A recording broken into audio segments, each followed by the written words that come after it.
Welcome agents, ETF is coming back and a new update will be worked on and released before episode 2 that will be a reflection of the community feedback.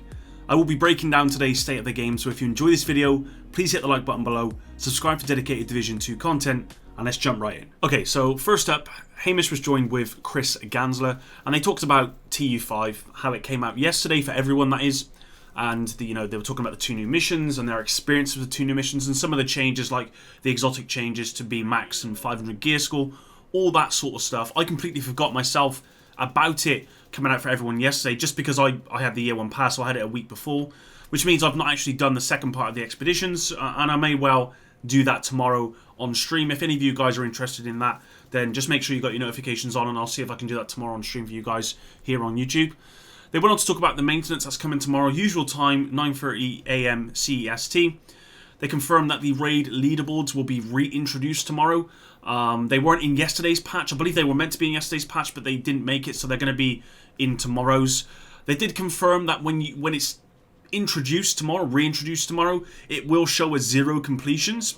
And in order to reset it back to what you would expect it to be, you are going to have to do the raid again, which is a bit of a shame because I know some people who've done the raid once and probably never want to do it again. And unfortunately for them, it's going to show as 0 until they do the raid again.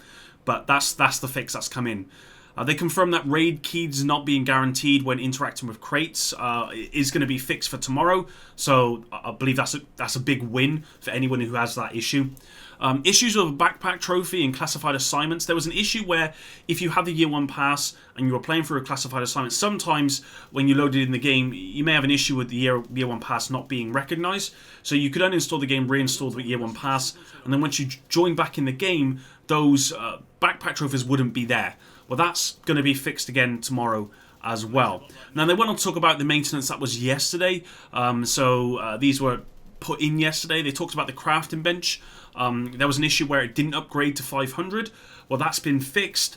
And they did obviously stress that there is a UI thing there. It's not just a case of where you press X on like an Xbox and it upgrades. You do have to donate that piece of gear and that weapon. And there's a UI that comes up to show what, you have a choice to choose which ones you want to give or donate. So just make sure you're doing that. That's not an issue, but you need to do that stuff. They want to talk about the supply drop exploit. This is something I didn't actually cover because I feel like I needed to. But there was basically a supply drop exploit where you could shoot a supply drop at a certain time and it would drop a lot more loot than it actually should. Well, that's been fixed tomorrow.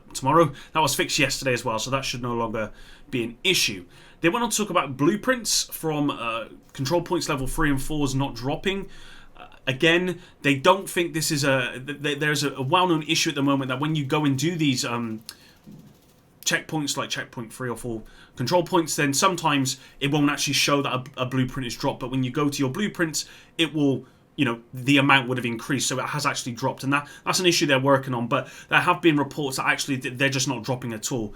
So what they're going to do firstly is they are going to provide a complete list of all the blueprints that can drop from control points, and that's going to be on forums somewhere. It's going to be Reddit or on the Ubisoft forums. They didn't mention if it would be in game. I think it probably should be in game for the people that don't go onto these forums, but they are going to provide that list. So it could just be that you've exhausted all of those blueprints from those control points, or it could just be that actually there's a real problem there, and again they are going to look into that. They want to talk about the loading times on PC, which I believe have now been fixed. There was an issue where it was you're looking at 5-10 minutes worth of loading times on PC, but I believe that's now been fixed. Hamish went on to say that he tested it on a computer and it's down to about a minute's time, roughly. I know on Xbox, and I'm sure this only affected PC, but I know on Xbox it takes less than a minute. Certainly on my Xbox One X, it takes less than a minute most of the time to actually get into the game. So yeah, that should be fixed now. Now, they did briefly talk about stash space, because this is something, again, the community is talking about. I've seen it being talked about a lot.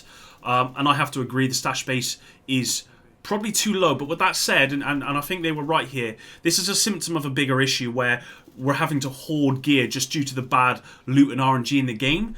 And if that wasn't there, then maybe the stash space would actually be okay. So they're aware of it, but they do think it's a symptom of a bigger issue, an issue that they're gonna obviously work on. Now, they did talk about some issues that are not going to be in tomorrow's maintenance, but are going to be worked on for future. Audio bugs are being worked on. There's quite a lot of audio bugs in the game where, you know, you're shooting and you can't hear anything at all, or you get this really high-pitched sort of noise or sped-up noise as well. That's being worked on. Bullet registration issues, I've experienced this myself, certainly in PvP, even in PvE. Again, they made some server-side changes yesterday to improve that experience, but there are still people with problems, so they are asking for people to send in footage showing this stuff so they can try and work on that. They talked about new collectibles being an issue as well. With TU5, there were some new collectibles being introduced to the game, and these have caused issues, they believe, with old collectibles, so they're doing a complete pass on collectibles to make sure that they're working properly, and if there are some ones that are not working properly, then they are going to hopefully fix those. The devs went on to talk about the project UI crash. Now, this is a crash when you're in a group and you go into a project, then sometimes it would crash you back to desktop or, you know, console, and that's being worked on as well. They don't know exactly what's happening there, but hopefully that'll be fixed soon.